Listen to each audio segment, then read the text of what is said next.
person you are speaking with has put your call on hold. Please stay on the line. మీరు మాట్లాడుతున్న వ్యక్తి మీ కాల్ను హోల్డ్లో.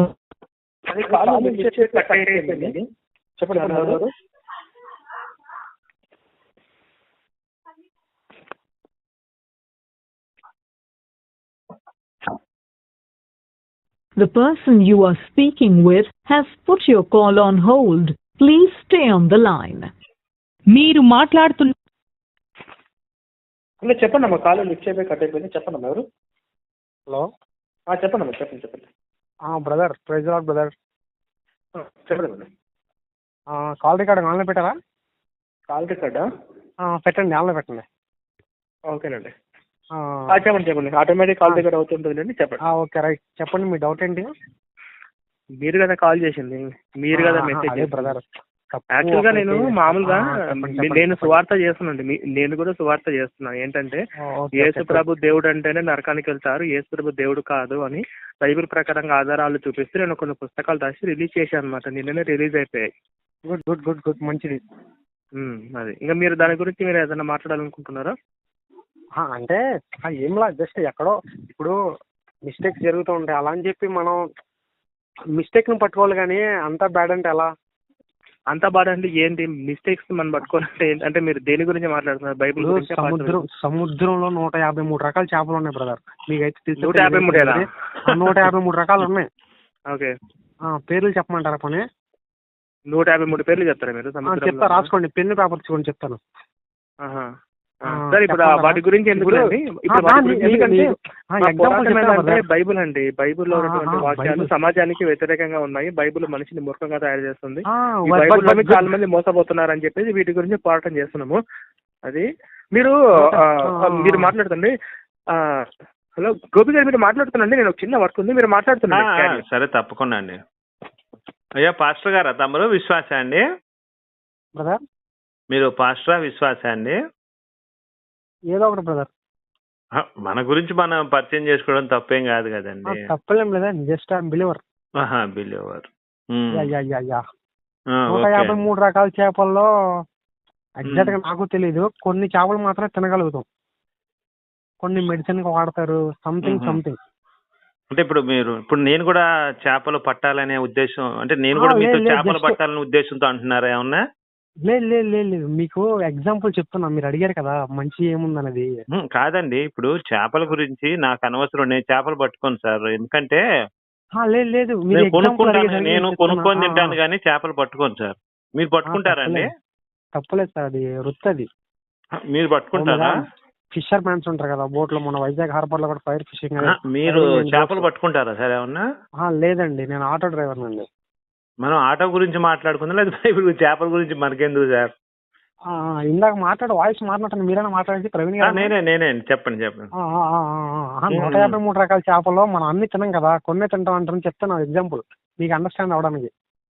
సరే అండి, ఇప్పుడు తింటామో తినమో ఎవరి ఇష్టం వాళ్ళది. చెప్పండి, విషయం ఏంటి? నేనేం అనట్లేదు బ్రదర్, మీరు ఎవరో కూడా నాకు తెలియదు. ఎక్కడో మిస్టేక్ జరిగిందని అందరూ అలా ఉంటారు కదా అని చెప్పి నేను మిమ్మల్ని క్యాజువల్ గా చెప్పాను అంతే. దేని గురించి అసలు మీరు మాట్లాడుతున్నారు నాకు అర్థం కావట్లేదు. ఫస్ట్ క్లారిటీ ఇవ్వండి. ఒక వీడియో పెట్టారు కదా, ఎవరో పాస్టర్ గారి గురించి కూడా పెట్టాను, ఫోటో పెట్టారు కదా. అదే ఇలా వీడియో పెట్టారని చెప్పి ఇలా ఆ వీడియో చూసి అదే కదండి గోపి గారు, మీరు చెప్పినట్టు కొండవీటి బాబు మీద ఒక వీడియో పెట్టాను. పాస్టర్లు అందరూ వేస్ట్ కాదు, పాస్టర్లు ఇంటికి రానివ్వకండి, పాస్టర్ అవసరం తనివి కొట్టండి అని చెప్పి మీరు చెప్పిన స్క్రిప్ట్ రాసి ఇచ్చాను. అదే అనమాట. అదే కదండి. అవును, చెప్పాను. నేను దాని ప్రకారమే వీడియో చేశాను. దాని గురించి తను మాట్లాడుతున్నాడు తమ్ముడు. ఓహో, బాబురావు గురించా? సార్ మీరు ఒకటి గుర్తుపెట్టుకోండి, పాస్టర్లు అందరూ దొంగలే సార్. ఖచ్చితంగా నేను చెప్తాను, నన్ను చెప్పనండి. మీరు ఎందుకని అడుగుతున్నారు? సార్ నేను ఒక మాట చెబుతాను, వినండి. సార్ రాని ఇంగ్లీష్ మనకి ఎందుకు సార్? మన భారతదేశంలో పుట్టి మీరు ఆటో తోలుకునేవాళ్ళు, నేను చేపలు పట్టుకునేవాడిని. ఎందుకు సార్ మనకి ఇంగ్లీష్? తెలుగులో మాట్లాడండి. సార్ మీరు ఏమైనా కామెడీ చేయడానికి వచ్చారనండి? అంటే సినిమాలు ఏమైనా ట్రై చేస్తున్నారా ఏంటి? బ్రహ్మానందం రిటైర్డ్ అయిపోయాను అంటున్నాడు ఆల్రెడీ. మీరు ఏమైనా వెళ్తున్నారా దానికి? లేదు సార్. వెళ్ళట్లేదా? లేదు. ఎందుకంటే బట్టల ఇంగ్లీష్ మాట్లాడుతుంటే అనుమానం వచ్చింది నాకు. నేను క్యాజువల్ గా మాట్లాడుతున్నాను, నాకు నేను చదువుకోలేదు అంత రాదు. మరి రానప్పుడు మనం తెలుగులో మాట్లాడుకోవచ్చు కదండి, కోతలు కోయటం ఎందుకు? బైబిల్ అదే చెప్పారు కదా, నీకై నువ్వు తగ్గించుకో, నువ్వు నువ్వు పడితే నువ్వు తగ్గించబడతావు, తగ్గించబడితే హెచ్చించబడతావు బైబిల్లో చెప్పింది. అది చదువుకోలేదా మీరు? చదివాను సార్, చదివాను సార్. మరి చదివినప్పుడు ఎందుకు సార్ కోతలు కోయటం ఎందుకు? మీరు సార్ అంటున్నా, నేను రెస్పెక్ట్ ఇస్తున్నాను సార్. నా రెస్పెక్ట్ మనం అడిగి తీసుకోకూడదు సార్, మీకై మీరు ఇవ్వాలి, నేను మీకు ఇవ్వాలి. నేను అదే అని చెప్తున్నాను సార్, మీరు సార్ అన్నారని చెప్పి నేను రెస్పెక్ట్ ఇస్తున్నాను అంటున్నాను సార్. చెప్పండి సార్, నాకు ఆటో వాళ్ళంటే భలే ఇష్టం సార్. చెప్పండి సార్. పాపం నిజాయితీగా మంచిగా ఉంటారు సార్. ఇప్పుడు నేను పాస్టర్లు అందరూ ఎందుకు దొంగలు అంటున్నానండి, నిజమైన పాస్టర్లు ఎవడు కనపడలేదండి నాకు. నీకు ఎవరైనా కనపడ్డారా సార్? క్రీస్తు పూర్వం క్రీస్తు శకం ముందు నుంచే, క్రీస్తు పూర్వం క్రీస్తు శకం ముందు నుంచే. కాదండి, మీరు ఏ పాస్టర్ చేతైనా భారత్ మాతకి జై అనిపించగలరా సార్? భారత్ మాతకి జై అనిపించగలరా ఏ పాస్టర్ చేతైనా మీరు?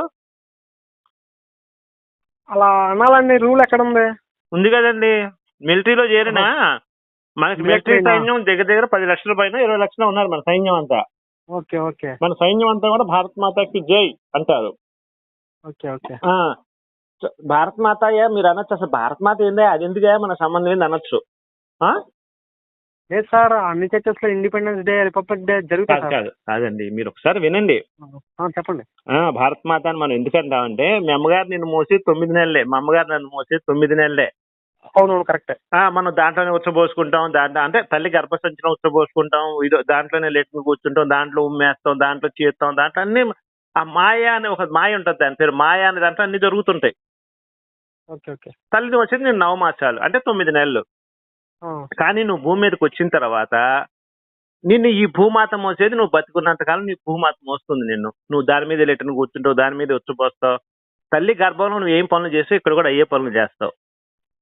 తల్లితో పాటు మన భారతదేశం జీవించాం కాబట్టి, మన భారతదేశంలో ఉన్నాం కాబట్టి ఈ భారతదేశాన్ని మాతృభూమి అని మనం పేరు పెట్టుకున్నాం. అందుకని భారత మాత. భారత మాత అంటే ఎవరు? మన భూమి. మన భూమిని మనం గౌరవించుకున్నాం. జయ్యనందువల్ల మన కోట్ల ఆశలు నష్టం లేదుగా. పాస్టర్లు భారత మాతకి జయ్యనందుకంటారు. భారతదేశం ఇంత గొప్పది, ఒక స్త్రీ గురించి గొప్పగా చెప్పింది భారతదేశం. ప్రపంచంలో ఒక్కటి ఆలోచించండి, ఎవరు ప్రపంచంలో ఏ భార్యాభర్త కలిసి ఉండరు. మీరు ఫారెన్ వెళ్తే, మీకు ఆటో వేసుకొని మీరు అమెరికా, జపాన్, అమెరికా, ఇంగ్లాండ్ ఈ దేశాలు వెళ్ళినా అక్కడ ఒక భార్య ఉండదు, ఒక భర్త ఉండడు. వీడికి ఆల్రెడీ 2 పెళ్లిళ్ళు అయిపోయి, దానికి 3 పెళ్లిళ్ళు అయిపోయి, లేకపోతే పెళ్లికి ముందే సెక్స్లు, ఇవన్నీ కామన్. అక్కడ ఎవడు పట్టించుకోడు. అక్కడ మందు దాగటం కానీ ఇవన్నీ కామన్ ఆ దేశాలు. మరి భారతదేశంలో ఇవన్నీ ఎందుకు జరగట్లేదు? కారణం ఏంటి? మనం చదువుకున్న వేదాలు, పురాణాలు ఇవన్నీ కూడా వీటిలో ఉండబట్టే ఈ రోజు నీకు పెళ్ళైతే నీ భార్య నీతో ఉందంటే కారణం ఏంటి? ఆ బైబిల్ కాదండి, మీరు గుర్తుపెట్టుకోవాల్సింది. మన వేదాలు, పురాణాలు, మన తాతమ్మలు, ముత్తాతమ్మలు అవన్నీ చదువుకొని వాళ్ళు ఎలా ప్రవర్తించారో, వాళ్ళు ఏ విధంగా ప్రవర్తించారో మనం కూడా అలాగే ప్రవర్తిస్తున్నాం ఇప్పుడు. ఆ గొప్పతనం ఈ వేదాల్లో, పురాణాల్లో ఉందండి. బైబిల్లో ఏముందండి? బైబిల్లో కనుక అంత జ్ఞానం ఉన్నట్లయితే ప్రపంచ దేశాలందరూ బట్టలు కట్టుకొని తిరుగుతారు కదా. ఇప్పుడు మీ భార్య గారు ఈ రోజు కాదు బ్రదర్, భూమి పుట్టిన మొదలుకొని నేటి వరకు హింసలు జరుగుతూనే ఉన్నాయి బ్రదర్. బైబిల్ మీద నేను ఒక మాట బైబుల్ ని కాల్చిన వాళ్ళు కూడా ఉన్నారు. నేను ఒక మాట చెప్తానండి, నేను బైబిల్ గురించి మాట్లాడట్లేదు. చెప్పండి బ్రదర్. నీకు పెళ్ళైందా బ్రదర్? సెర్చింగ్ లో ఉన్నారు బ్రదర్, వెతుకుతున్నారు. ఎతకండి. ఇప్పుడు మీ కాబోయే భార్య కడ్రాయిలు బ్రాయి వేసుకుని బీచ్ల్లో కానీ రోడ్ల మీద తిరగదు కదండి? లేదండి, ఎవరు తిరగరు భారతదేశంలో. తిరగరు. కానీ మీరు అమెరికా వెళ్ళండి, ఒక బీచ్ దగ్గరికి వెళ్ళండి, ఎలా ఉంటారు వాళ్ళు చెప్పండి మీరే. ఏమో, నేను ఎప్పుడు వెళ్ళండి. వీడియోలు చూడండి. లేదులేండి, నా ఫోన్ లో నేను యూట్యూబ్ ఎప్పుడు నేను అవసరం ఉంటే తప్ప మీరు ఓపెన్ చేయను. యూట్యూబ్ మీకు తెలియదు అమెరికాలో ఎలా ఉంటారు జనాలు? నేను ఎప్పుడు చూడలేదండి. మీరైతే చూడలేదు, నేను చెప్తానండి. కడ్రాయిలు బ్రాయేసుకొని తిరుగుతుంటారండి. అక్కడ వయసు వచ్చిన కొడుకు ముందే తల్లి కడ్రాయిలు బ్రాయేసుకొని తిరుగుతూ ఉంటుంది అమెరికాలో. వాళ్ళకి ఎందుకు మన కల్చర్ ఎందుకు రాలేదు? వాళ్ళ కల్చర్ మనకెందుకు రాలేదు? మీరు ఏమైనా చెప్పగలరా దీనికి సమాధానం? సరే brother, just final judgement. Final కాదు, ఇప్పుడు అడిగిన దానికి మీరు ఫస్ట్ సమాధానం చెప్తే మనం ఫైనల్కి వెళ్దాం. నేను చెప్తా కానీ నీకు సమాధానం. ఈ గొప్పతనం ఎక్కడి నుంచి వచ్చింది చెప్పండి. ఒక్క నిమిషం జస్ట్ కూల్ కాదండి, నాకు సమాధానం కావాలి. కూలా, హాటా, లేకపోతే పప్పు అయ్యి కాదు. నేను అడిగింది ఇప్పుడు మనం బతుకుతున్న బతుకు ఎక్కడి నుంచి వచ్చింది, దీనికి స్ట్రైట్ గా సమాధానం కావాలి నాకు. మనం బతుకుతున్న బతుకు ఎక్కడి నుంచి వచ్చింది? అదే నీ డౌట్స్ అన్ని క్లారిఫై చేస్తా. ఒక్కటి నాకు కొంచెం టైం ఇస్తావా? A to Z సమాధానం చెప్పండి. ఎక్కడి నుంచి మనకి బతుకంతా వచ్చింది చెప్తా అంటున్నా బ్రదర్. మొత్తం అన్ని A to Z వరకు మొత్తం అన్ని నీకు సమాధానం చెప్తా, సరేనా? చెప్పు. సరే చెప్తా, కొంచెం టైం ఇవ్వండి. ఈ నెంబర్ పనిచేస్తుంది, 24 hours ఆన్లైన్ ఉంటుంది. Messages or normal or WhatsApp or something ఎప్పుడు చూసినా నేను మొత్తం డీటెయిల్స్ మొత్తం కనుక్కొని నీకు చెప్తా సమాధానం. ప్రతిదీ నువ్వు అడిగిన ప్రతి క్వశ్చన్ సమాధానం చెప్తుంది. ఈ సాంప్రదాయాలు అని ఎక్కడి నుంచి వచ్చింది? ఇప్పుడు మీ అమ్మగారే ఉన్నారు, చక్కగా చీర కట్టుకొని చక్కగా ఉన్నారు. అమెరికా వెళ్తే వేరే క్రిస్టియన్ కంట్రీకి వెళ్తే వాళ్ళు ఎంత కట్టాలు ప్రాయసుకొని తిరుగుతున్నారు ఆనందంగా. కొడుకుల ముందర తల్లి, తల్లి ముందర కొడుకులు, కూతుళ్ళు, ఇట్లా అందరూ వయసు వచ్చిన కూతురు కూడా తండ్రి ముందర తిరుగుతూ ఉంటది కట్రాయిలు బ్రాయి వేసుకొని. ఆ సిస్టమ్ మన ఇండియాలో ఎందుకు లేదు? ఫస్ట్ దీనికి సమాధానం మీరు చెప్పగలిగితే నేను సంతోషిస్తాను. ఎందుకు తిరగరు? నేను చెప్తాక కనుక్కున్నా మళ్ళీ కాల్ చేస్తాను. కనుక్కుంటారా? కాల్ చేస్తా అంటున్నాం మళ్ళీ. ఎందుకు? మీ పాస్టర్ గారిని అడిగి దీనికి మీ దగ్గర సమాధానం ఉందా లేదా? మనం బతుకుతున్న బతుకెవరిది? ఫస్ట్ అది చెప్పండి. బైబిల్ గురించి తర్వాత మాట్లాడదాం. అన్ని దానిలో నుంచి వచ్చినాయి కాబట్టి నేను చెప్తాను. ఏది మన సాంప్రదాయంగా ఇప్పుడు కాదండి, ఇప్పుడు భారతదేశ స్త్రీలందరూ కూడా సాంప్రదాయంగా చీర కట్టుకొని జాకెట్ కట్టుకొని చక్కగా నిండు ముత్తైదులాగా ఉన్నారు. వేరే క్రిస్టియన్ దేశాలకు వెళ్తే అందరూ బట్టలు ఇప్పుకొని కడ్రాయిలు బ్రాయిలు వేసుకొని బట్టలు ఇప్పుకొని తిరుగుతున్నారు. ఈ సాంప్రదాయం బైబిల్ నుంచి వచ్చిందండి? లేదండి, చెప్తా అంటున్నాగా. అసలు మంచి చెడు మొత్తం బైబుల్లోనే ఉంటది, మనం అర్థం చేసుకోవాలి. మంచి చెడు మంచిగా ఉందో చెప్పండి బైబిల్లో. అదే చెప్తా అంటున్నా, మీకు కొంచెం టైం ఉన్నాయి. ఎందుకు సార్ టైము? మీరు ఫోన్ చేసినప్పుడు అన్ని ప్రిపేర్ అయ్యి ఫోన్ చేయాలి. బైబిల్లో మంచిగా ఉందో చెప్పండి. రామాయణంలో భారతంలో మంచిగా ఉందో నేను చెప్తాను. డైరెక్ట్ గా మీట్ అవుదాం. పోనీ మీట్ అవుదామా? అదే కలుద్దాం అన్న బ్రదర్. సరే, ఒక పని చేయండి సార్, నేను హైదరాబాద్ ఎక్కడ ప్రతినగర్లో ఉంటాను, కుకటపల్లిలో. మీరు ఆటో వేసుకొని అక్కడికి వచ్చేయండి, ఇద్దరం కలిసి కూర్చొని మాట్లాడుకుందాం. ఆటోనా బస్ ట్రైన్ అనేది వస్తా ఎలాగోలా. ఇప్పుడు అడిగే ప్రశ్నలకు మన సమాధానం ఉండాలి సార్. మీరు సమాధానం లేనప్పుడు నేను తర్వాత ఫోన్ చేస్తా, నేను ఆగి ఫోన్ చేస్తా అంటే ఇప్పుడు నేనేం చేయాలి? ఇప్పుడు నాకు మెంటలెక్కిపోతుంది. ఈ ప్రశ్నలకు సమాధానం దొరక్క చాలా రోజుల నుంచి ఆలోచిస్తున్నాను నేను. మీరు వచ్చేసి నాకు ఏదో చెప్తారని ఆశపడి నేను వస్తే మీరు నాకు ఇట్లా తర్వాత చెప్తా, తప్పకుండా చెప్తా, తర్వాత చెప్తా అంటే తెలుసుకోవాలి కదా బ్రదర్. నాకు కూడా పూర్తిగా నాకు తెలిసిన కొంచెం ఇంకా దాన్ని తెలుసుకుని మొన్న ఒక అతనికి 1000 రూపాయలు ఇచ్చా. కష్టాల్లో ఉన్నానయ్యా, నాకు చాలా బాధలు ఉన్నాయంటే ఇచ్చా. ఎప్పుడు ఇస్తా ఉంటే రేపు ఇస్తా, ఎల్లుండి ఇస్తా, అవుటాలు ఇస్తా, 3 రోజులు ఆగిస్తా. ఇదే చెబుతున్నాడు 3 సంవత్సరాల నుంచి. ఇప్పుడు నువ్వు కూడా అట్లనే చెప్తున్నావు అనిపిస్తుంది. మరి నాకు అతనికి నీకు తేడా లేదనిపిస్తుంది. నేను కూల్ గానే ఉన్నాను బ్రదర్. అదే బ్రదర్ చెప్తా బ్రదర్, మీరు అడిగే ప్రతి ప్రశ్నకి సమాధానం చెప్తా. అంటే బైబిల్లో మంచిగా ఉంది చెప్పండి, పోనీ అదన్నా చెప్పండి. అదే అన్న నేను కూడా అదే చెప్తున్నా అన్న. మీరు బైబిల్ ఎన్ని సంవత్సరాలు మీరు మతం తీసుకొని చెప్పండి నాకు. మతం కాదన్న, అది మత మార్పిడి చేయడం రాదన్న. యేసు ప్రభు నేను ఒక మాట చెప్పండి, రాజ్యాంగంలో మతం అని రాసిందా మార్గం? ఒక నిమిషం అండి, బ్రతకండి అని యేసు ప్రభు. మీ పేరు నాకు తెలియదు కానీ ఆటో గారు, నేను ఒక మాట చెబుతానండి. నేను రాజ్యాంగం చదువుకున్నాను. చదువుకున్నప్పుడు దాంట్లో మతం అనే రాసింది, మార్గం అని రాయలేదే. మార్గం అని రాస్తే మీరు చెప్పినట్టు మార్గం అని నమ్ముతా. నువ్వు చెప్పింది నమ్మాలా, రాజ్యాంగం చెప్పింది నమ్మాలా? నేను అది మతం కాదు బ్రదర్, మార్గం. ఇప్పుడు రాజ్యాంగం తీసేద్దాం అట్లయితే. మీరు చెప్పినట్టు అది మతం అని రాసింది, మరి రాజ్యాంగం క్యాన్సిల్ చేద్దామా? మరి నేను శ్రీమణి చెప్పట్లేదు కదా, రాజ్యాంగంలో రాసింది కదా. నేను దాని పట్ల వాడుతున్నాను కానీ మీ సొంత వచనాలు మీకు నాకెందుకు? మీ పాస్టర్ గారు మీరిద్దరు కూర్చొని మాట్లాడుకోండి. అది మార్గమా, దుర్మార్గమా, ఇంకే మార్గం అని మీరు చెప్పుకోవాలి. రాజ్యాంగంలో మతం అని స్పష్టంగా రాసింది. క్రైస్తవ మతం, హిందూ మతం, ముస్లిం మతం అని రాసింది. నువ్వు వచ్చేసేది మార్గం అంటే నీ మాట నేను ఎందుకు రాజ్యాంగం మాట? నువ్వు పని చేయి, నువ్వు మోడీకి ఫోన్ చేసి ఆ మతం అనేది తీసేసి మార్గం అని పెట్టమని చెప్పు. మోడీకి ఫోన్ చేసి ఒక లెటర్ రాయి మోడీకి. ఢిల్లీ మీట్ అవుతా. ఆటో వేసుకుని వెళ్ళిపోండి. ఆటో వెళ్ళరా? ఎందుకు ఉండదు? భలేవాడివే. ఢిల్లీ ఆటో ఏదైనా వేసుకుని వెళ్ళిపోవచ్చు. ఢిల్లీ మోడీ ఇంటికి వెళ్ళిపోండి డైరెక్ట్ గా. ఇట్లా చెప్పండి, నేను క్రైస్తవునండి. మీరు అది కాదు సార్, మీరు ఒక పని చేయండి. ఏసై పేరు పాస్టర్ గారి దగ్గరికి వెళ్ళి ప్రార్థన చేయండి. ఫస్ట్ ఏమని ప్రార్థన చేస్తారంటే మోడీని డైరెక్ట్ కలవాలి, ఒక లెటర్ ఇవ్వాలని చెప్పి ప్రార్థన చేయండి మీ పాస్టర్ గారి చేత. ఆయన ఏం చేస్తారంటే ఏసఐ ప్రార్థన చేయగానే ఏసఐ ఏం చేస్తారంటే రికమెండేషన్ చేస్తాడు మోడీకి, బలానా ఆటో ఆయన వస్తున్నాడు, మీరు డైరెక్ట్ పర్మిషన్ ఇవ్వండి అని చెప్పి పర్మిషన్ ఇస్తాడు. మతం కాదు మార్గం అని చెప్పి రాపిచ్చు. మేమందరం కూడా ఏది నమ్ముతాం, భారతీయులందరూ కూడా 140 మంది కోట్ల జనాభా ఉన్నారు. మేమందరం కూడా క్రిస్టియన్ మతం కాదు మార్గం అని నమ్ముతాం మేము. ఏమంటారండి? ఓకే బ్రదర్, బాగుంది మీరు చెప్పింది. మరి ఆ పని చేయండి మీరు. ఇప్పుడు మతమా మార్గమా? ఇది రాజ్యాంగంలో ఏముంది? బైబుల్ అయితే మతం అని ఎక్కడ లేదు, మార్గమైనా ఉంది. ఎక్కడో చూపించండి. బైబిల్లో చూపించమంటారా? రెఫరెన్స్ చెప్పమంటారా వాట్సాప్? ఇప్పుడు వద్దండి, ఇప్పుడు నా డైరెక్ట్ చెప్పండి. నేనే మార్గం, నేనే సత్యం, నేనే జీవం అని ఉంటుంది బ్రదర్ బైబిల్లో. మార్గం అంటే దేనికి మార్గం?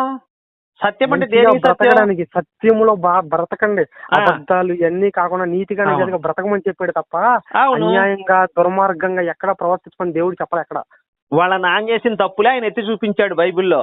తెలుసా నీకు ఆ సంగతి? వాళ్ళ నాన్న చేసిన దుర్మార్గాలు తప్పులన్నీ కూడా యేసు ఖండించాడు. ఇప్పుడు ఎక్కడ ఉదాహరణ చెప్తానండి. ఒక వ్యభిచార స్త్రీని రాళ్లతో కొట్టి చంపేయమని పాత నిబంధన చెప్పింది. కానీ కొత్త కింద వ్యభిచార స్త్రీ పాపంలో పట్టబడి కింద యేసుప్రభు ఎవరు రాశారు తెలుసా మీకు? నేను ఒక మాట చెప్తాను నేనయ్యా. చెప్పండి చెప్పండి చెప్పండి. ఫస్ట్ ఏంటో నేర్చుకోండి, మీరు తర్వాత ప్రశ్నించడం నేర్చుకోండి. మీకు ప్రశ్నించడం రాదు, వినటం రాదు. అక్కడ పాత నిబంధనలో మన యేసయ్య తండ్రి యెహోవా చెప్పండి ఏం చెప్పాడంటే వ్యభిచార స్త్రీని రాళ్లతో కొట్టి చంపేయండి అన్నాడు ఇమీడియట్ గా. అవును. కానీ యేసయ్య ఏం చేశాడు కొత్త నిబంధనలో? ఒరే బాబు, మా తండ్రి చెప్పింది తప్పురా, ఏ స్త్రీని కూడా రాళ్లతో కొట్టి చంపకూడదని చెప్పి ఆ వ్యభిచార స్త్రీని వదిలేశాడు. అప్పుడు యూదులు అలా కాదు, మీలో పాపం లేనాడు మొదట రాయండి అన్నాడు. మీలో యెహోవా ఎందుకు చెప్పలేదు అన్నమాట? మీలో పాపం లేని రాళ్ళేమని యెహోవా ఎందుకు చెప్పలేదు పాత నిబంధనలో? కొట్టి చంపేయమన్నాడు. అందరూ యేసు ప్రభు పాత నిబంధన కొట్టివేయ వచ్చి తలంచవద్దు కానీ దీన్ని నెరవేర్చుడు కానీ దీన్ని కొట్టివేయటకు రాలేదు. కొట్టివేయటకు రాకపోతే మరి ఆ ఆజ్ఞను ఎందుకు ధిక్కరించాడు ఈయన? 2 ఆజ్ఞలు మార్చాడు, 10 ఆజ్ఞల్ని 2 ఆజ్ఞలుగా మార్చారు. తప్పు కదా. మరి యెహోవా ఏమైనా చెప్పాడా? ఏమయ్యా నా నిబంధన నేను ఇచ్చిన ఆజ్ఞలన్నీ కూడా తప్పు, తర్వాత నా కొడుకు వచ్చి సరి చేస్తాను, పాత నిబంధనలు ఎక్కడ రిఫరెన్స్ ఉందా దీనికి? ఒక నిమిషం లైన్ లో ఉండండి, మాట్లాడతారు. మీకు చెప్పిన డౌట్లన్నీ క్లారిఫై చేస్తా. ఒక నిమిషం లైన్ లో ఉండండి, just few seconds wait.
Praveen గారు ఉన్నాడండి, అతను కట్ అయిపోయాడా?